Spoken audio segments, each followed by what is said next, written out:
it's Ben from Ben's Opinion, and today we have a review of the new Huremic album, Seeking Darkness. So this is the latest full-length album from independent South Korean one-man band Huremic, also known as Paranol. And this is the first release under the Huremic name.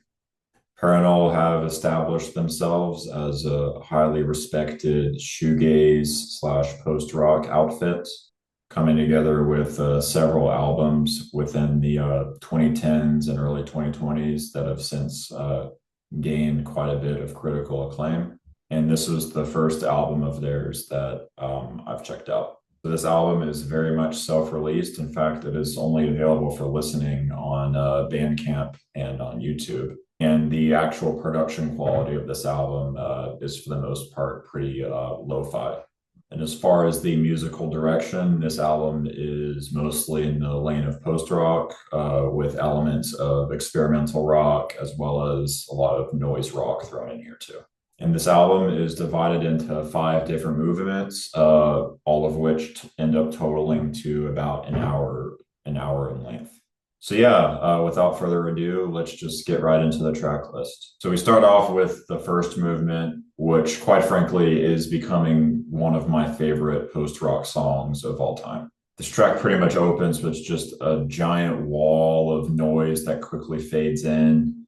We even have these like extremely strange bursts of either trombone or it's like a sample of like an elephant roar. But again, due to like the lo-fi nature of this album, these elements are just like really amplified in terms of their gratingness to the ear. And these eventually fade away into just one of the most ominous guitar riffs I've ever heard. It's so simple and definitely persists throughout the entire track, but it's just so dark, so ominous, really sets the tone for this track really well. The vocals on this track also very much have a droning quality to them. And within like the general chord progression of the track that plays over and over, there's definitely like a bit of modulation that happens where like it's the same riff, but just like switched to a different key.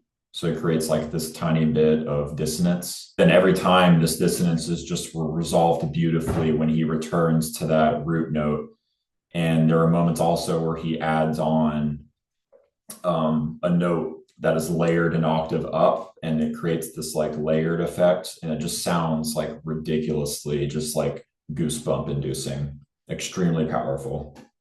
There are also long passages within the track of just no vocals at all. There are moments where these like really kind of cool jazz, almost bluesy kind of organ hits pop in. But again, just the way these like drone vocals like interact with the chord progression just really sounds amazing. And again, these instrumental passages make the reappearance of the vocals just that more powerful. The track eventually just escalates into just this almost like, it sounds almost like Radiohead's Climbing Up the Walls, where we just get these like extremely heavy guitar riffs coming in, just walls of noise everywhere. Again, we have those like roaring, echoed elephant trumpet sounds just blaring in the background.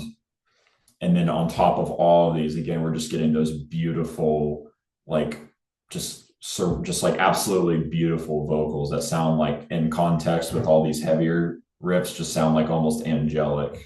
And it's just a super simple song structurally. Again, it's just this riff that's being played and these repeated vocal mantras, but God, it's just so powerful. And again, it's a phenomenal song. Yes, unfortunately though, I didn't feel the other 4 movements quite reached this level of sonic peak. This next track is a much more dissonant and a much more repetitive track in contrast. Basically just have this vocal pattern that is just literally repeated throughout literally the entire track. If I had to make a parallel, it sounds really similar to Swans' Oxygen, just in how bustling the drums are, just in how shortly repetitive the riffs are and how they just repeat over and over again and create this really chaotic atmosphere. But that being said, like I do find this track to be just a little bit repetitive. It is 11 minutes long, and for the most part, again, it just relies on this pretty stagnant repetition. There are moments like towards the end where we get more like noise rock sounds introduced. And the track does have like a very energetic and chaotic feel to it, but in my opinion, it's just a little bit too repetitive and just a little bit long. It is like 11 minutes long. So we then have the next track, part three, which is much more harmonic and much more serene by contrast. Just throughout this entire track, we just get these really beautiful chord progressions. There are a lot of, again, really beautiful modulations throughout the song where, again, it's like the same chord sequence, but it's just kind of switched to a different key. And it makes that switch each time like very powerful. And yeah, overall, these like chord sequences definitely create a very euphoric sound. But I guess like structurally, I did find the track just to be a little bit aimless with not much progression throughout the track. And even the sonic climaxes that were reached were not super powerful necessarily by contrast. And the next track, part four, actually has some pretty cool guitar riffs on here. They have like almost this like sadness to them, but in more of like a cold way. But again, aside from like these interesting guitar riffs, I found this track also to be just lacking a bit of structure and direction. And part five also has some very beautiful guitar riffs as well. The way they are picked, the way they are played on this track, is just incredibly satisfying to listen to. This track definitely has like an extremely beautiful outro with a lot of like soaring vocals in it. Again, it has a very kind of bright, almost serene, almost shoegaze adjacent feel to it. Once again, on this track, like the three previous tracks, like there were elements of the songs that I found like very beautiful. However, the way they're kind of like orchestrated and put together, again, just felt like like it was lacking a little bit of structure, especially comparing it to the first track, which I praised like extremely heavily at the beginning of the review. That track definitely felt like it had a very strong progression, and the individual elements of that song were amazing. But yeah, overall, this album was still incredibly solid. It's not necessarily an album that I had like a uniform enjoyment throughout.